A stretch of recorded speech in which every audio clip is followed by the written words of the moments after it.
Dr. Hurst. Dr. Skander is obviously very accomplished physician. He kind of really talks to his patients, communicates with them.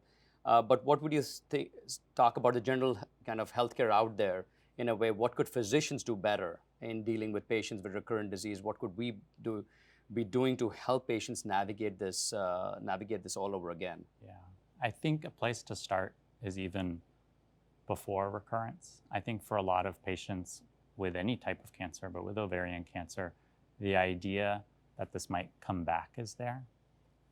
I mean, clearly there are some folks who are able to say, okay, if it comes back, we'll deal with it. But for a lot of patients, there's this tickle in their brain. And for a significant percent, we start to see sort of a hyper alert state of any type of physical symptom, like, oh, I have a twinge, or, oh, I feel a little off today, or, oh, is that feeling I have normal? And can kind of drive themselves crazy with anxiety that they're feeling like, oh, is this mean it's recurred? So starting there, like, how do you manage this sort of new experience you've had that your body has dealt with cancer, how to not let worry about recurrence totally overtake your life. And then if recurrence does occur, like, oh gosh, did I not, take the chemotherapy as strong as I should have? Did that delay make this happen? Sort of trying to get away from beating oneself up that they did something wrong and that's why it's back.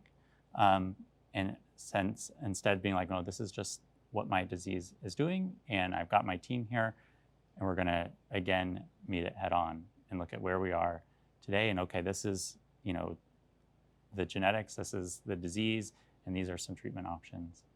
And again, supporting the patient so they feel well enough to get those therapies. Tell me, there obviously the different nuances and the psychological care about living, having had cancer before and now you're in remission versus living with cancer, that it's recurrent and you kind of are undergoing treatments and everything. Can you discuss a little bit about the difference in those two aspects? Yeah. In remission, or like now, it's a chronic kind of, Right. more a chronic kind of thing that we're dealing with. You're kind of seeing the oncologist a lot more, just a lot more visits and everything, being monitored for toxicities a lot more as far as the difference of those two things. Right. It can be exhausting. And I think it can take over one's life if you let it.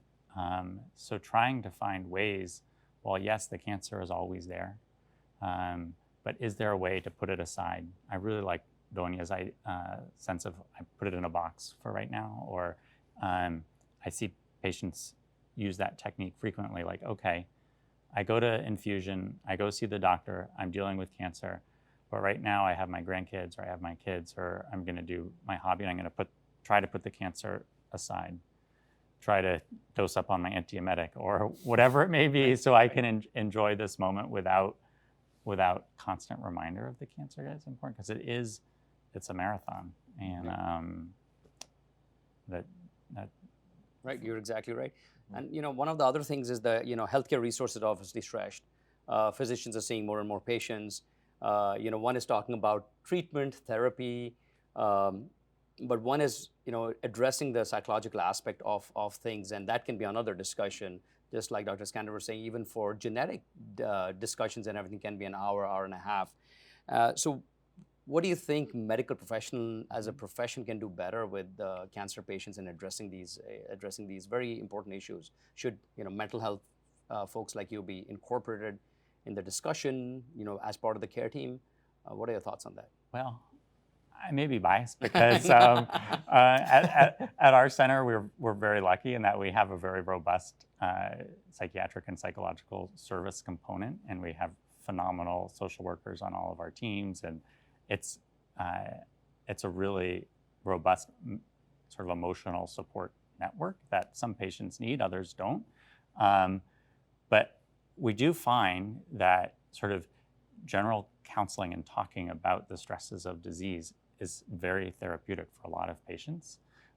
Certainly in your community, finding a mental health professional with expertise in cancer is important. We don't want to find someone who doesn't have any experience and thinks all people with cancer are going to die, or approach it not the right person, right, or like just blow it off, or whatever. But have someone with experience that knows some of the ups and downs and how to deal with the uncertainty is important. and just being able to talk about it and share that is important. There are more specific therapies, cognitive behavioral therapy, meaning-centered therapy, dignity therapy, more very specific psychotherapies for patients with serious illness have been developed, and finding practitioners skilled in those is also can be very helpful for those patients who need it. Cognitive therapies. What is? Can you expand a little bit on that? What kind of cognitive therapies? Like what? Well, how do you do that? The sort of the basic tenet of cognitive behavioral therapy is that our thoughts and our behaviors are tightly wound. So if we can change one, we can start changing the other. So identifying some of our negative thoughts, recognizing them as such, and then countering them with more positive actions or reframing the thought is therapeutic. And it's a basic explanation of cognitive behavioral therapy, and it's been applied to all things from general anxiety disorders to general mood disorders. And in the cancer world, it can be very helpful in terms of recalibrating our thoughts around disease in our bodies.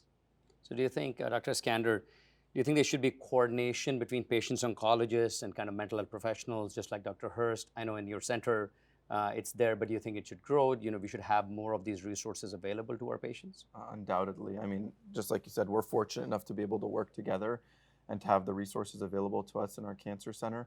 I think that it's a tremendous resource for many of our patients, because the reality is no provider can do it alone. They can claim that they are, but I don't think they're doing the service that the patient deserves necessarily alone. So if you're able to collaborate and develop these programmatic initiatives to really provide all the resources, including the mental health and supportive care, it's really invaluable for the patients throughout the process. So it's truly multidisciplinary care. Donia, what do you think about that? About kind of incorporating these into care of patients? I think it's a great idea that you're treating the mind and the body together.